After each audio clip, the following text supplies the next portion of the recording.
warahmatullahi wabarakatuh. Masih bersama dengan Ustazah Rodia di kelas 6A is the best.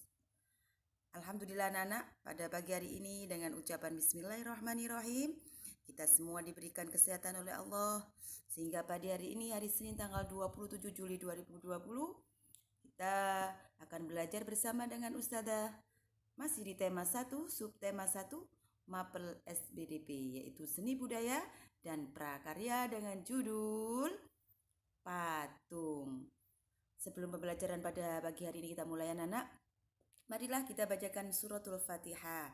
Semoga ilmu kita bermanfaat dan semuanya dijadikan anak yang solih-solihah. Ala hadiniyah wa bi syafaati Rasulillah. Al-Fatihah.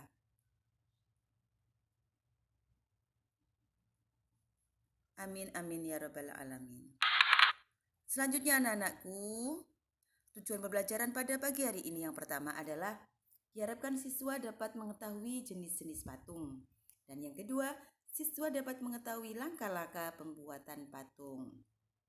Anak-anakku yang Ustazah cintai dan Ustazah banggakan, pembelajaran itu tidak dapat dengan kebetulan. Akan tetapi, ia harus dicari dengan semangat dan disimak dengan tekun oleh Abigail Adams. Untuk anak-anak, tetap belajar, usaha, dan berdoa. Semangat anak-anak ya, semoga sukses selalu. Amin. Amin.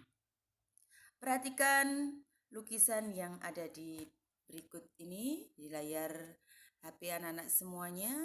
Ini adalah sebuah lukisan dari yang dibuat oleh Raden Saleh Syarif Bustaman. Siapa itu Raden Saleh Syarif Bustaman? Beliau adalah tokoh dunia yang terkenal sebagai pelopor seni patung modern, yaitu Raden Saleh. Adapun kerajinan seni ukir patung berasal dari kota mana Nana? Ada yang sudah pernah ke Jepara?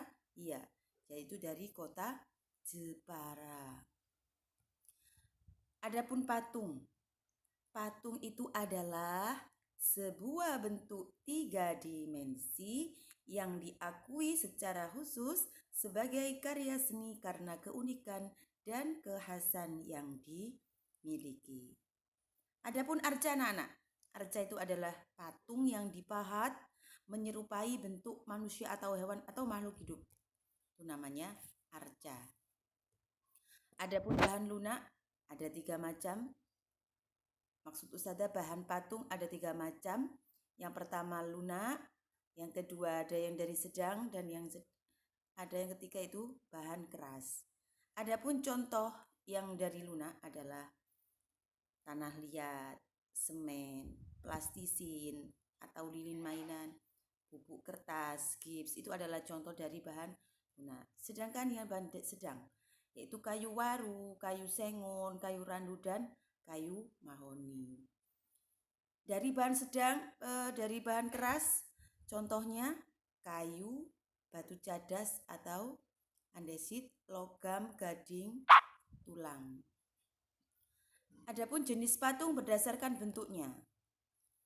Ada 2, yaitu yang pertama figuratif. Apa itu bentuk patung figuratif? Yaitu bentuk patung yang dibuat dengan meniru bentuk secara alamiah. Contoh, manusia, hewan, atau tumbuhan. Nah, ini contohnya patung figuratif ya, Nana. Ini contoh hewan apa? Patung kuda. Selanjutnya yang non figuratif.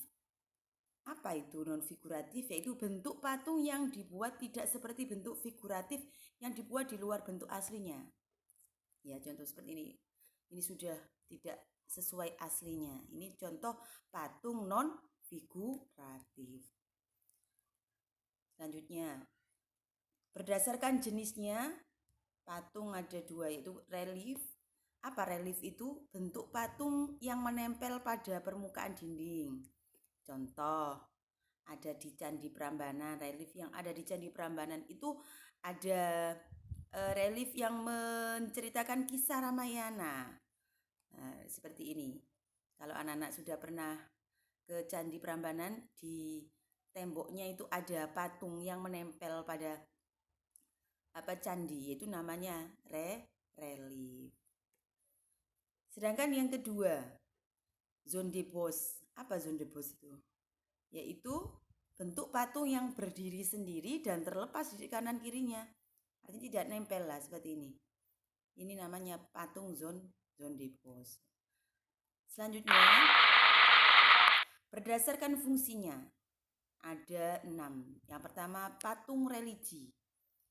Disebut sebagai patung religi yaitu sebagai sarana beribadah dan bermakna religius bagi sebagian umat beragama. Adapun fungsi sebagai patung monumen yaitu untuk memperingati atau mengenang peristiwa dan kejadian yang bersejarah atau jasa seseorang pahlawan di masa lampau. Itu fungsinya patung, yaitu patung monumen. Adapun fungsi patung sebagai patung arsitektur yaitu dalam konstruksi bangunan, menunjang dalam konstruksi bangunan dan bernilai estetika atau keindahan. Adapun patung dekorasi itu menghias bangunan atau lingkungan taman, baik taman rumah maupun taman bermain. Dan yang kelima, patung seni yaitu karya seni murni untuk estetika yang hanya dinikmati keindahan bentuknya saja. Dan yang terakhir sebagai patung kerajinan untuk dijual. Nah, patung ini dibuat oleh para pengrajin.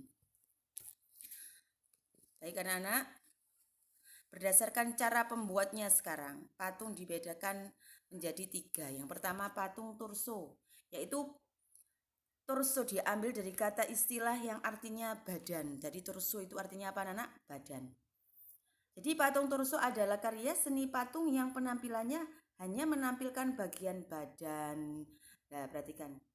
Dari dada, pinggang, panggul, atau patung manusia yang tidak mempunyai kepala, tangan, dan kaki. Kemudian yang kedua, patung zonde. Apa patung zonde? Yaitu jenis patung yang utuh dalam posisi yang beragam seperti duduk, jongkok, berdiri. Seperti ini. Ini posisi duduk. Yang ketiga adalah patung bos. Apa patung bos itu? Patung setengah badan. Ya, seperti ini. Jadi hanya sebagian saja yang diperhatikan namanya patung bos. Selanjutnya, teknik pembuatan patung.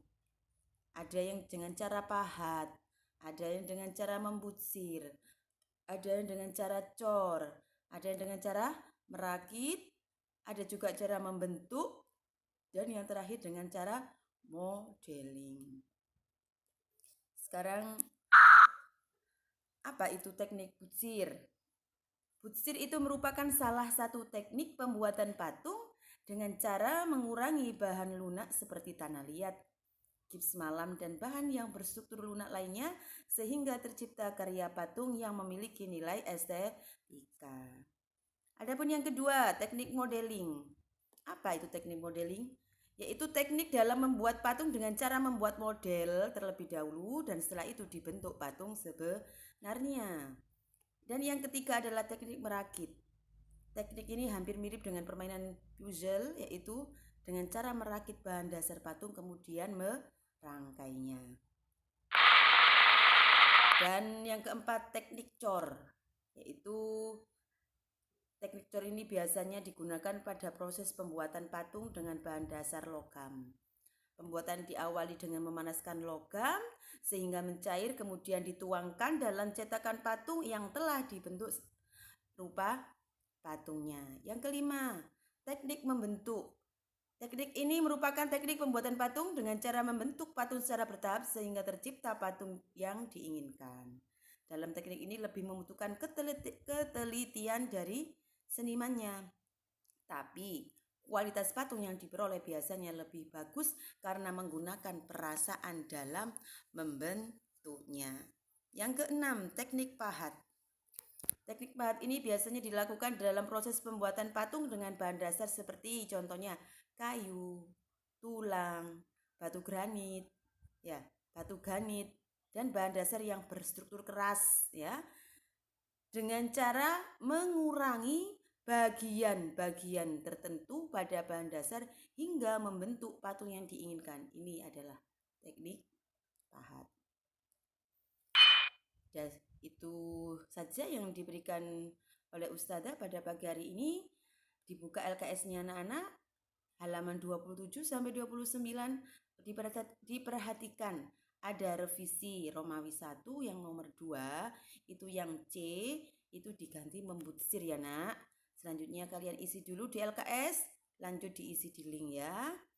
Dikerjakan dengan benar yang teliti. Kita tutup pembelajaran pada pagi hari ini dengan bacaan hamdalah bersama-sama. Alhamdulillahirabbil alamin. Semoga bermanfaat dan sukses selalu.